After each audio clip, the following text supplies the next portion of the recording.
Hello students, मेरा नाम है विवेक और आप देख रहे हैं एजुकेशनल ईज़र। अगर आप चैनल पर नए हैं तो चैनल को सब्सक्राइब कर लें, बेल आइकन को प्रेस कर लें, जिससे कि हमारे नेक्स्ट वीडियो की नोटिफिकेशन आपको सबसे पहले मिले। आज का हमारा टॉपिक है class 10th chapter number 2। Chapter 1 मैंने पूरा कई पार्ट्स में समझा दिया है। अगर अभी तक आपने उसे वॉच नहीं किया है तो लिंक डिस्क्रिप्शन में है, जाकर उसे वॉच कर लीजिए। आज हम लोग जानेंगे पॉलिनोमियल क्या होता है। पॉलिनोमियल एक अलजेब्रिक एक्सप्रेशन होता है, ठीक है, जिसमें कांस्टेंट और वेरिएबल होते हैं। पॉलिनोमियल क्या होता है? एक अलजेब्रिक एक्सप्रेशन होता है जिसमें कांस्टेंट और वेरिएबल होते हैं। कांस्टेंट क्या होते हैं? 3, 4, 3, 2, 3/4 यानी नंबर्स। और वेरिएबल्स क्या होते हैं? जैसे कि x, y, z, a, b, ये सब। ओके। पॉलिनोमियल की क्या कंडीशन है? पॉलिनोमियल पहले एग्जांपल देख लीजिए, जैसे कि 4x² - 3x + 2। अब ये एक पॉलिनोमियल है बिकॉज इसमें वेरिएबल है, कांस्टेंट है, और वेरिएबल की जो पावर है वो नेगेटिव या फ्रैक्शन नहीं है। अगर वेरिएबल की पावर नेगेटिव हो या फ्रैक्शन हो या खुद वेरिएबल जो है रूट में हो तो हम लोग उसे पॉलिनोमियल नहीं बोलेंगे, ठीक है। जैसे ये तो है भाई, अगर ये लिखा होता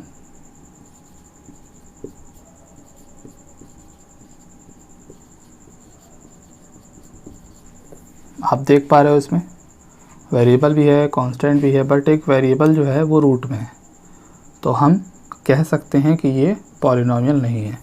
ये अलजेब्रिक एक्सप्रेशन है बट पॉलिनोमियल नहीं है, क्योंकि उसके वेरिएबल रूट में नहीं होना चाहिए या उसका पावर नेगेटिव या फ्रैक्शन नहीं होना चाहिए। मान लीजिए एक अलजेब्रिक एक्सप्रेशन है,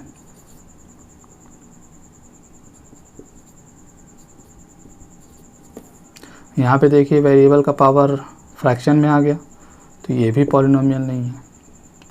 क्लियर हो रहा है?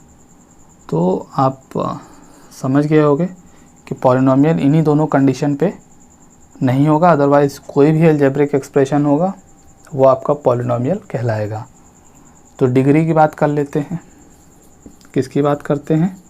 डिग्री ऑफ पॉलिनोमियल क्या होता है? कोई भी पॉलिनोमियल आपको दिया गया हो, ठीक है, उसके वेरिएबल की मैक्सिमम पावर उस पॉलिनोमियल की डिग्री कहलाती है। जैसे मैंने ये बोला ना, ये पॉलिनोमियल है, तो इसमें जो वेरिएबल है उसकी पावर कितनी है? 2, मैक्सिमम पावर। तो इसकी डिग्री कितनी हो गई? 2, है ना। मान लीजिए एक लिखा है 4x + 7, तो इसमें वेरिएबल की पावर कितनी है? 1, तो इसकी डिग्री कितनी हो गई? 1। आई होप आप डिग्री भी बता लोगे। एक और एग्जांपल देख लेते हैं।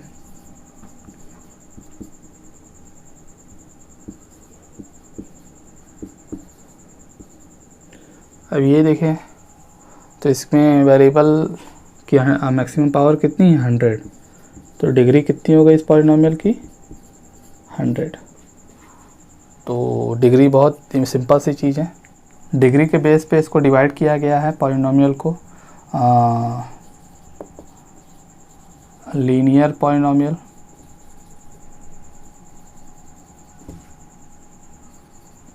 ठीक है, जिसकी डिग्री 1 हो। जैसे कि 4x, देखिए इसकी भी डिग्री 1 है कि नहीं। 3y + 2, इसकी भी डिग्री 1 है। 8z + 7, इसकी भी डिग्री 1 है। या नेक्स्ट देखते हैं क्वाड्रेटिक पॉलिनोमियल, यानी जिसकी डिग्री, वो पॉलिनोमियल जिसकी डिग्री 2 हो। जिसकी डिग्री कितनी हो? 2 हो। जैसे कि 3x², देखिए इसकी डिग्री कितनी है? 2 है। 4y² - 5, इसकी भी डिग्री 2 है।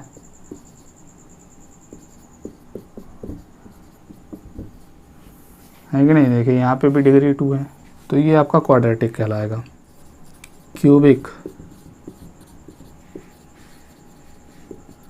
ऑब्वियस सी बात है, अब तक तो समझ गए होगे इसकी डिग्री कितनी होती होगी, 3।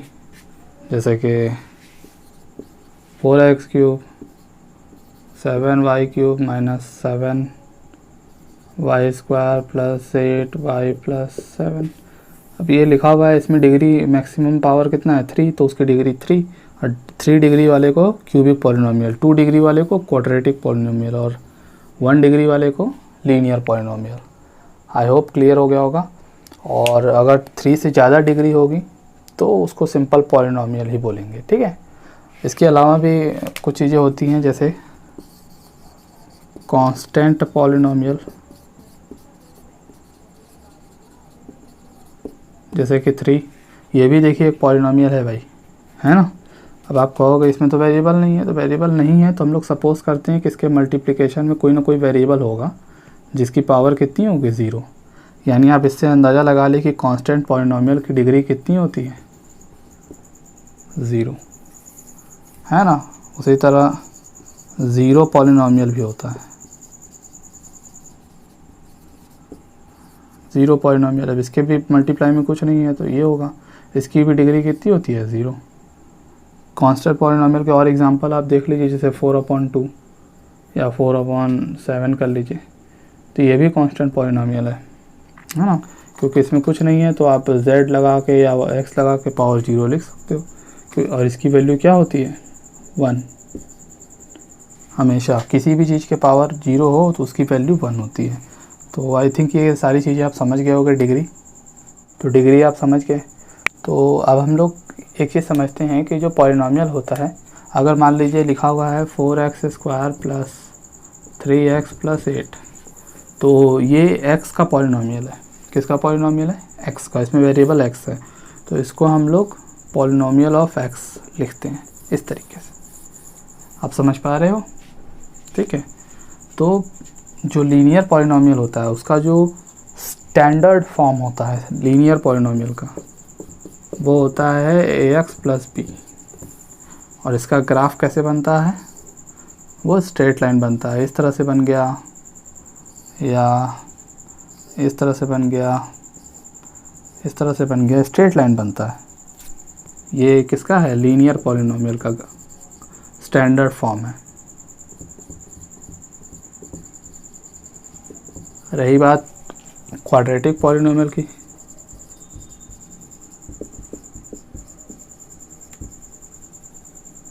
ठीक है। तो क्वाड्रेटिक पॉलिनोमियल का जो स्टैंडर्ड फॉर्म होता है वो होता है ax square plus bx plus c। और इसका जो होता है वो इस तरह से होता है, या इस तरह से भी हो सकता है, या इस तरह से भी हो सकता है। तो इसको हम बोलते हैं पैराबोला। ये जो कर्व है इसको बोलते हैं पैराबोला। तो आप लोग इतना समझो कि जो लीनियर पॉलिनोमियल होता है उसका स्टैंडर्ड फॉर्म ये है, जिसका ग्राफ एक स्ट्रेट लाइन होता है। क्वाड्रेटिक पॉलिनोमियल का स्टैंडर्ड फॉर्म ये है, जिसका ग्राफ जो होता है एक पैराबोला होता है। तो ये क्लियर हो गया। इससे हम लोग एक चीज़ सीखना चाहते हैं, इस चीज़ों से हम एक चीज़ सीखना चाहते हैं कि कोई भी पॉलिनोमियल है अगर वो x के फॉर्म में है, किस फॉर्म में है, x के फॉर्म में, तो जब उसका ग्राफ बना हो आपके सामने और वो x एक्सिस को जितनी बार कट कर रहा है उतने उसके ज़ीरोज़ होंगे। अब ज़ीरोज़ क्या होता है उसको भी मैं समझाता हूँ। ज़ीरोज़ क्या होता है, ज़ीरोज़ वो वैल्यूज़ होती हैं, ज़ीरोज़ पॉलिनोमियल की वो वैल्यूज़ होती हैं जिस पर वो पॉलिनोमियल ज़ीरो हो जाएगा। जैसे कि ये आपका पॉलिनोमियल है, ये आपका लीनियर है ना, तो इसकी डिग्री कितनी है, लीनियर की डिग्री होती है 1। तो यानी इसके कितने ज़ीरो होंगे, 1 ज़ीरोज़। यानी एक वैल्यू कम से कम ऐसी होगी जिस पर ये पॉलिनोमियल ज़ीरो हो जाएगा। इसी तरह इसकी डिग्री आपकी कितनी है, 2 है, तो यानी इसके कितने ज़ीरोज़ होंगे, 2 ज़ीरोज़। यानी इसकी 2 वैल्यू ऐसी होगी जिस पर इसकी वैल्यू 0 हो जाएगी। मतलब अगर हम मान लीजिए 2 और 7 है, तो 2 अगर इसमें पुट करेंगे x की जगह पे तो ये 0 हो जाएगा। 7 है तो 7 पुट करेंगे तो 0 हो जाएगा, ऐसा होता है। तो वो ज़ीरोज़ हमें पता करना है बाय ग्राफ। इसका ग्राफ मैंने बताया ना स्ट्रेट लाइन होता है। तो देखिए अभी एक्स के फॉर्म में है ना, तो एक्स को कितनी बार कट कर रहा है, 1 टाइम्स, इसके 1 ज़ीरोज़ होंगे। इसका ग्राफ मान लो इस तरह से, तो ये कितने टाइम्स कट कर रहा है, 2 टाइम्स, तो इसके कितने ज़ीरोज़ हुए, 2 ज़ीरोज़ हुए। तो ये तो 1 डिग्री और 2 डिग्री वाले हैं ना। हो सकता है किसी का डिग्री 4 हो, किसी का 7 हो, किसी का 5 हो, किसी का 1 हो, किसी का 0 हो, है ना। मान लो कोई px पॉलिनॉमियल है, उसका ग्राफ कुछ इस तरह से बन रहा है, तो ये तो एक्स अक्ष को टच ही नहीं कर रहा, तो इसका मतलब इसकी ये ज़ीरोज़ कितने हैं, 0, उसके कोई ज़ीरोज़ है ही नहीं। आई होप आप समझ रहे होगे। आइए कुछ क्वेश्चंस देखते हैं। कह रहा find the number of zeros of px यानी पॉलिनॉमियल जिसका फॉर्म क्या है, x के फॉर्म में है। तो जैसे फर्स्ट है आपका, ये x अक्ष को कितनी बार टच कर रहा है, 1 टाइम्स, तो इसका ज़ीरोज़ कितना हुआ, 1। ये x अक्ष को कितने टाइम टच कर रहा है, 2 टाइम्स, तो इसके ज़ीरोज़ कितने हुए, 2। ये 1 2 3, तो इसके ज़ीरोज़ कितने हो गए, 3। इसकी बात करते हैं 1 2 3 4, तो इसके ज़ीरोज़ कितने हो गए, 4। ये कितने टाइम टच कर रहा है, 1 टाइम्स, तो इसका ज़ीरोज़ कितना हो गया, 1। ये भी कितने टाइम टच कर रहा है, 1। तो अब आप समझ गए होंगे ज़ीरोज़ हम लोग ग्राफ देख के बता सकते हैं। अगर मान लो कोई टच ही ना कर रहा हो इस तरह से, तो इसका ज़ीरोज़ कितना हो जाएगा, 0, कोई ज़ीरोज़ नहीं। तो ग्राफ देख के आपको बताना है आपका NCERT एक्सरसाइज नंबर 2.1, इसको आपको करना है। तो आज की वीडियो यहीं तक थी। उम्मीद करता हूँ आपको आज का वीडियो लेक्चर समझ में आया होगा।